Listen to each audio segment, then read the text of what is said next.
I don't know if you heard this this story that was told this morning on NPR, but for those of you who recognize it, this is the 1-year anniversary of Sandy Hook.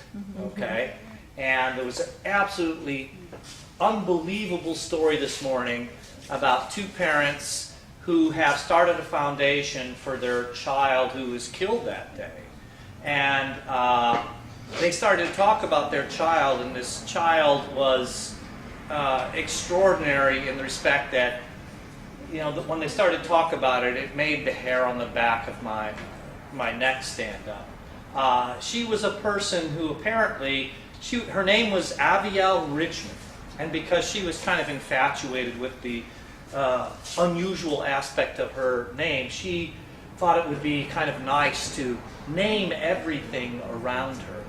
And so she named the gargoyles that were out in front of her house. She named the mailbox. She named the trees. She named everything. And, you know, for those of you who've looked into the history of poetry, really poetry is a kind of something that grew out of the invocation kind of ritual practice. So I was sitting there and thinking of her as this 8-year-old poet who really never got to be and blossom into you know, that person who would grow up and invoke this and invoke that. And as the story went further on, it talked about how they had framed some of her art. And one of the pieces that she had done was called "The Life of Polka Dots That Live in Water." And I just thought, oh my God, that's amazing. Where do you get a title like that? So, of course, naturally, I stole it. So this is a piece called "The Life of Polka Dots That Live in Water." And I'll warn you, it's a piece that I don't know if you can necessarily follow it.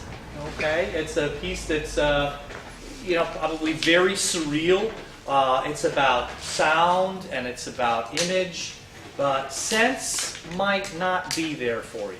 And these are typically kind of rough to follow as an audience, but indulge me for, you know, a minute and a half. The Life of Polka Dots That Live in Water, in memory of Avielle Richman. She shrunk in, close to the bones, but there's too much sun. Her skip lunch will be the summer of farewell and the dumb power of paper. The life of polka dots that live in water and comprehend melancholy as merciful as the quail in a blue squall with automated detail of the lark. Winter comes to sit beside the boddhisattva, the stillborn whimper of emperor, who loves waterfalls sung by young beggars, and the late-night radio traveling companion, whose ideal of north and the green flash brightens cattails with necks attached by ribbons. Fish absorb sounds in the days of butter during the event of a dozen apples, when naked memos slow heaps of raven feathers fallen at the fragile angle of pilgrimage, newborn and stretching to another failure of hand. That way the greedy capture and bicker. Yeah.